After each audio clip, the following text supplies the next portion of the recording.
আসসালামু আলাইকুম viewers, welcome back to মাহিরাস recipe world. আজকে আমি আপনাদেরকে চুলায় প্রেসার কুকারে মাত্র 10 মিনিটে দই পুডিং কিভাবে তৈরি করবেন সেই রেসিপিটাই দেখাবো। চলুন কিচেনে যাই আর পুডিং বানানো শুরু করি। প্রথমে ক্যারামেলটা তৈরি করে নিব। তার জন্য চুলায় একটা প্যান বসিয়ে 1/4 কাপ চিনি দিয়ে দিচ্ছি,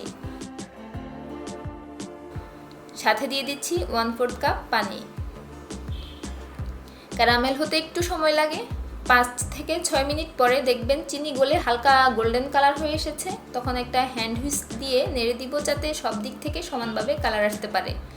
চিনি চুলায় দেওয়ার সাথে সাথে কোনোভাবে হ্যান্ড হুইস্ক, স্প্যাচুলা কোনো কিছু দিয়ে নাড়ানো যাবে না।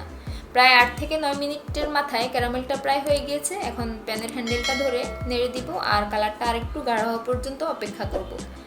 ক্যারামেলটা রেডি। আমি এখন যে বাটিতে পুডিংটা বানাবো সেই বাটিতে ক্যারামেলটা ঢেলে নিব। একটু সাবধানে করতে হবে কাজটা। বাটিটা 2 হাত দিয়ে ধরে ক্যারামেলটা পুরো বাটির তলায় নেড়েচেড়ে সেট করে নিব। এই পর্যায়ে বাটিটা প্রচণ্ড গরম থাকে, একটু কেয়ারফুলি করতে হবে কাজটা।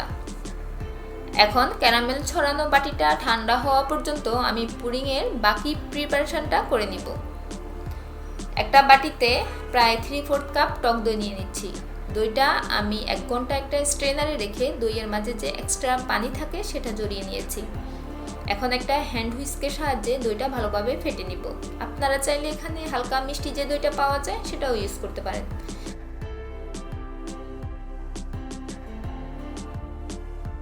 এখন দিয়ে দিচ্ছি 1/2 কাপ কনডেন্সড মিল্ক। চাইলে চিনিও ইউজ করতে পারবেন এখানে, তবে টক দই আর কনডেন্সড মিল্কের কম্বিনেশনে দারুণ একটা ফ্লেভার আসে।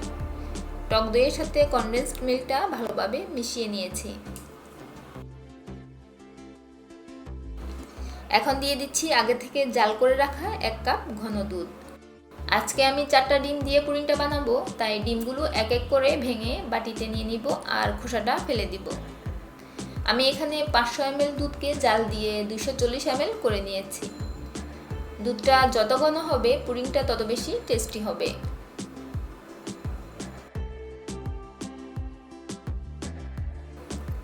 সবকিছু স্প্যাচুলা দিয়ে ভালোভাবে মিশিয়ে নিব।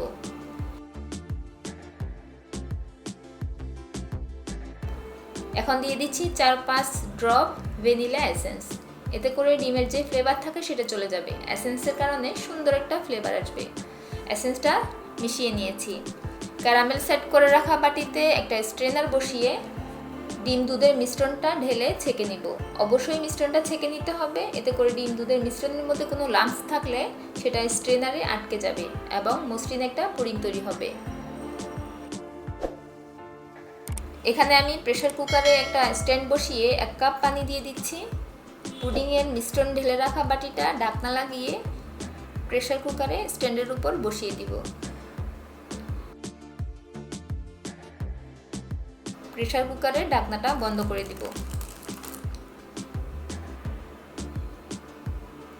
এখন প্রেসার কুকারটা চুলায় বসিয়ে দিয়ে চুলার আগুনটা মিডিয়ামে রেখে 10টা সিটি দেওয়া পর্যন্ত অপেক্ষা করব।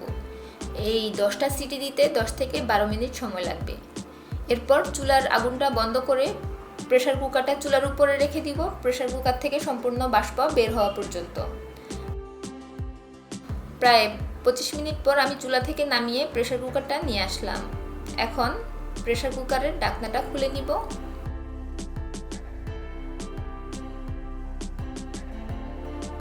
পুডিংয়ের বাটির ঢাকনাটা উঠিয়ে বাটিটা কেয়ারফুলি প্রেসার কুকার থেকে বের করে নিয়ে আসব।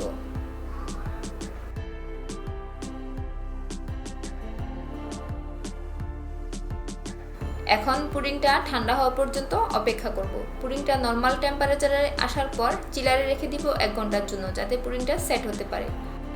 প্রায় 2 ঘন্টা পর ফিরে আসলাম। ছুরি দিয়ে বাটির চারপাশ থেকে পুডিংটা আলাদা করে নিব।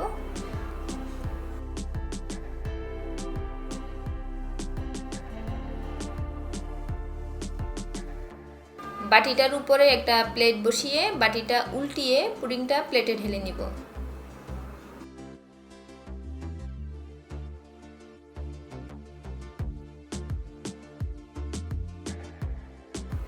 বাটিটা উঠিয়ে দেখি ভিতরে কি অবস্থা। ওয়াও, দারুণ একটা কালার আসছে। একটা ছুরির সাহায্যে পুডিংটা কেটে দেখাচ্ছি। দেখুন কতটা মসৃণ পারফেক্ট একটা পুডিং তৈরি হয়ে গেল, তাও আবার মাত্র 10 মিনিটে। আমার চ্যানেলে ক্যারামেল পুডিংয়ের একটা রেসিপি আছে, চাইলে আপনারা দেখে আসতে পারেন, লিংক আমি ডেসক্রিপশন বক্সে দিয়ে রাখবো। রেসিপি ভালো লাগলে ভিডিওটাতে একটা লাইক দিয়ে যাবেন, আমার ফেসবুক পেজটা ফলো করবেন আর ইউটিউব চ্যানেলটা সাবস্ক্রাইব করার অনুরোধ রইল। আজ বিদায় নিচ্ছি, দেখা হবে নেক্সট রেসিপিতে। আল্লাহ হাফেজ।